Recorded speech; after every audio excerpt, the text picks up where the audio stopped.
বিজেপিকে দেখা যায় দাগিয়ে দিত যে সাম্প্রদায়িক রাজনীতি করে বিজেপি, কিন্তু আমরা দেখতে পেলাম প্রতিকুর রহমানকে, তাকে যোগ দিলেন তৃণমূল। শুধুমাত্র কি মূলত এই সাম্প্রদায়িক বিষয়টা সামনে আছে বলে বা ভোট ব্যাংক বলেই কি তৃণমূল নিল? অবশ্যই ডায়মন্ড হারবার লোকসভা কেন্দ্রে সকলে জানে lakh lakh vote proxy rigging করে অভিষেক বন্দ্যোপাধ্যায় জিতেছে। সেখানে প্রতিকূলের মতো যার 5-10-20 হাজার ভোটার আছে হয়তো, তার মতো এই মুহূর্তে দিলে সেটাও একটা লাভ। এবং সে একটা ওখানকার মুসলিম মুখ, মাইনরিটি মুখ। তো মাইনরিটি পলিটিক্স, মুসলিম তুষ্টিকরণ পলিটিক্স, এটাই তো মমতার রাজনীতি। এটা করেই সে উঠেছে। সংখ্যালঘু সেফ সাইড খেলতে গিয়ে কি তৃণমূল কোনোভাবে কি আশঙ্কা করছে যে সংখ্যালঘু ভোটটা চলে গেলেও চলে যেতে পারে সেফ সাইড খেলতে? না না, যতটা বেশি সম্ভব ওদেরকে দলে নিয়ে আসা, এবং সেটাই দেখা যাচ্ছে। সংখ্যালঘু সেফ সাইডের ব্যাপারটা না, সংখ্যালঘু ভোট টিএমসিতে যাচ্ছে, অতীতে গেছে, পশ্চিমবঙ্গের কথা বলছি, এবং ভবিষ্যতে হয়তো যাবে। তো সেটা নিয়ে কোনো আমাদের যেটা প্রয়োজন সেটা হচ্ছে আমরা যেন আমাদের যারা হিন্দু আছে, হিন্দু ভোট ব্যাংকটাকে বাড়ানো, ইনট্যাক্ট রাখা, আর তারপরে বাড়ানো, এটা আমাদের লক্ষ্য হওয়া উচিত।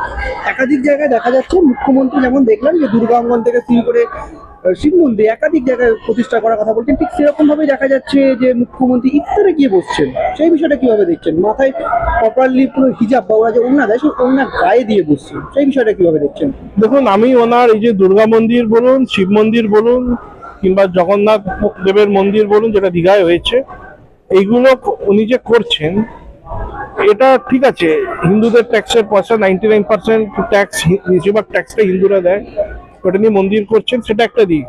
কিন্তু ওনার শাসনকালে যে হাজার হাজার মন্দির লুট হয়েছে, মন্দির ভাঙা হয়েছে, সেটা নিয়ে তো উনি একেবারে মুখ খোলেনি, 1 নম্বর।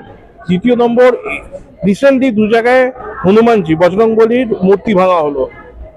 আপনার দক্ষিণ 24 পরগনায় কাকদ্বীপে যত সম্ভব মা কালীর মুন্ডুটা কেটে নিয়ে গেল, প্রিজন ভ্যানে তুলে মা কালীকে নিয়ে যাওয়া হলো। সেটা নিয়ে মমতা বন্দ্যোপাধ্যায় মুখ খুলেছে, কি কজনকে অ্যারেস্ট করিয়েছে।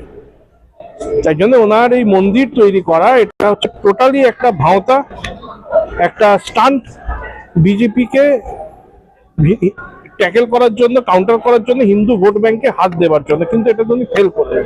বিজেপি কতটা প্রস্তুত এই 26-এর ভোটে? প্রস্তুতি চলছে অলরেডি, বিজেপি যথেষ্ট প্রস্তুত।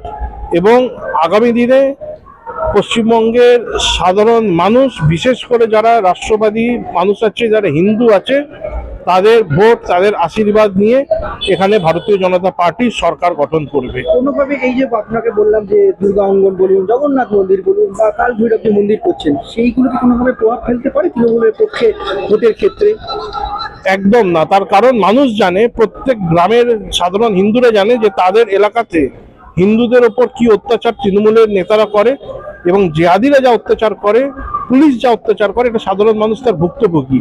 এটা হচ্ছে কাউন্টার স্ট্র্যাটেজি মমতা ব্যানার্জি। সাধারণ মানুষ এটাকে বুঝতে পারছে। মন্দির ভাঙছে একদিকে, আর একদিকে মন্দির করছে, এটা মানুষ নেবে না। উনি কি রাম মন্দিরে গেছেন? রাম মন্দির যে উদ্বোধন হল, উনি গেছেন না? তারপর থেকে এখনো একবারও গেছেন? উনি তো রামের নামে বিরোধিতা করে, কিন্তু পশ্চিমবঙ্গে রামের নামে, ভগবান রামের নামে একাধিক রামের নামে জায়গা আছে পশ্চিমবঙ্গে।